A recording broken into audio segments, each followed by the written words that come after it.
I am NikkiVante, the weight loss and wellness chick. I would like to talk to you today about my report, How to Conquer Being Overweight, Fat, the Weight Loss Disease. I'm standing up right now because I wanted to show you my pants. At my highest weight of 275, these are the pants I wore to a wedding.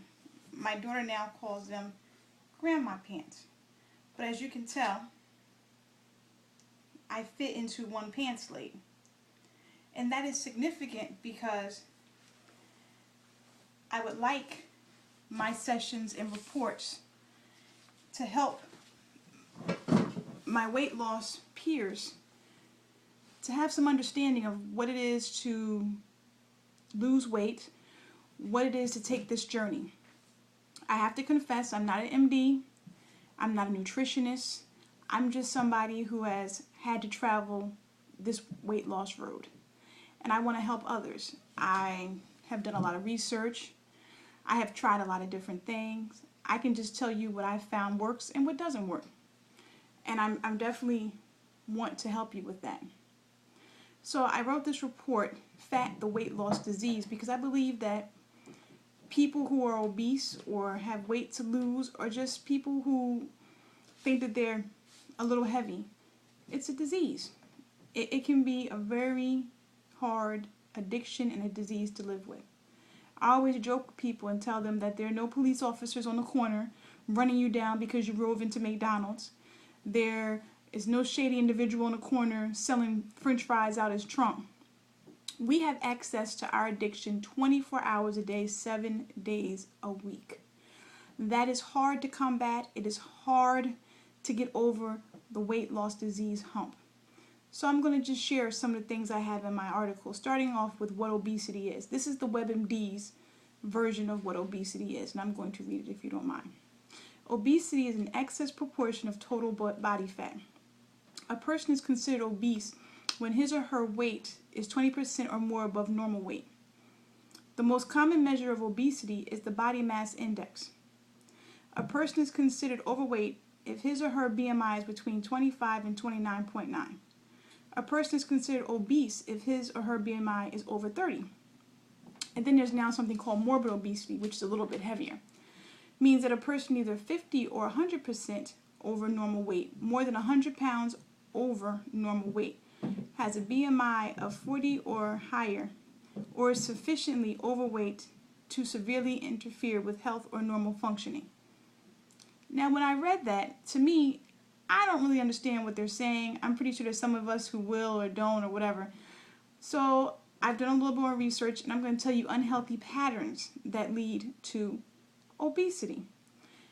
Are you one of those people that drive around the parking lot of a mall or a shopping center and you try and find the closest parking spot that you can? Well, that's an unhealthy pattern. What you need to do is park a little bit further away and get extra steps in.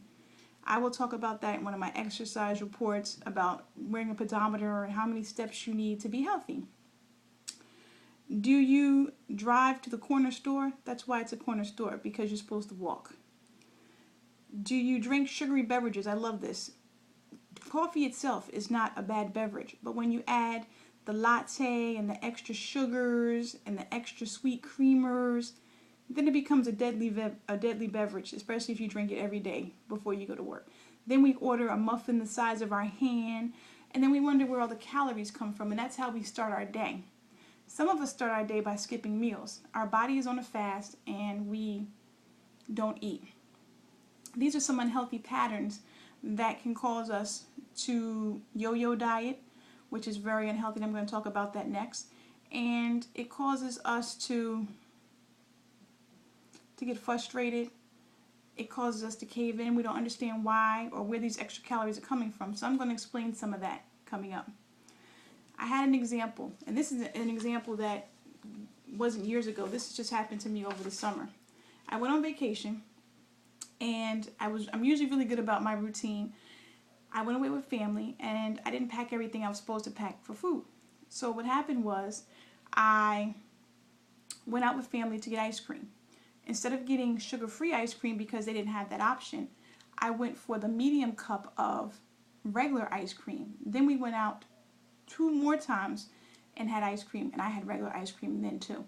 Then when I went to restaurants, I wound up ordering the fried options versus anything they might have had healthy because I didn't like it. And I don't like to eat salad when I go out because I feel like I'm being deprived.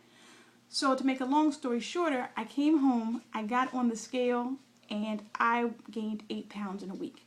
Some people say, wow, you can do that? Yes, I did it. So when I got on the scale, I berated myself. Oh, how could you? What were you thinking? We know better than this.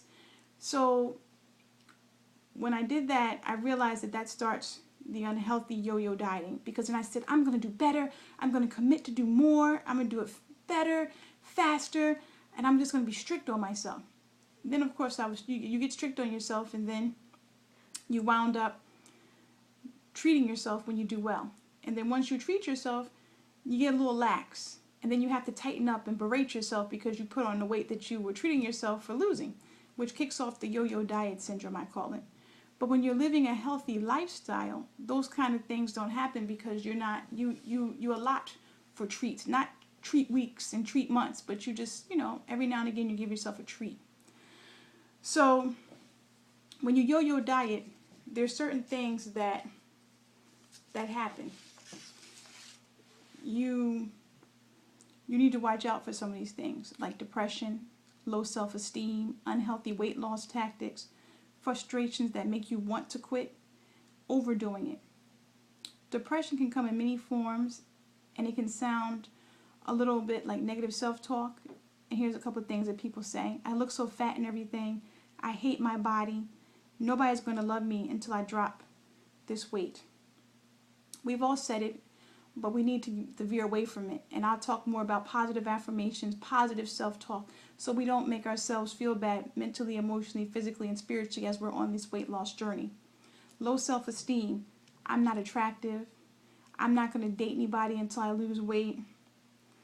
Sometimes we get very defensive, overcompensating. We become perfectionists. Our body language, we slouch, we droop, we hang our head in public. We're trying to hide, trying to be invisible. We also use unhealthy weight loss tactics that tend to stall weight loss and can actually be harmful to our bodies. We skip meals. We use colon cleanses and enemas in unnatural ways like they're not supposed to be used. We take over-the-counter prescription drugs like Excedrin, Ally. I had an experience with Excedrin, and it made me so hyper I couldn't sit still. My professor used to tell me, everybody answer but Nicole, because my hand was always up, ooh, ooh, ooh, ooh, ooh, because it was the caffeine in the Excedrin. And I did try Ally, but that's a whole other story for a whole other day. Oh my goodness, I can't even begin to explain to you about Ally. We become frustrated. We're frustrated because we don't see the numbers on the scale move fast enough.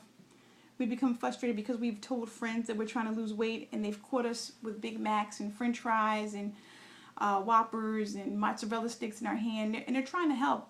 They're sincere, but it's just that we get frustrated because we got caught and we couldn't control ourselves. And then sometimes we get upset when we ourselves know that we're eating unhealthy things, and it frustrates us. Why can't I do what I need to do?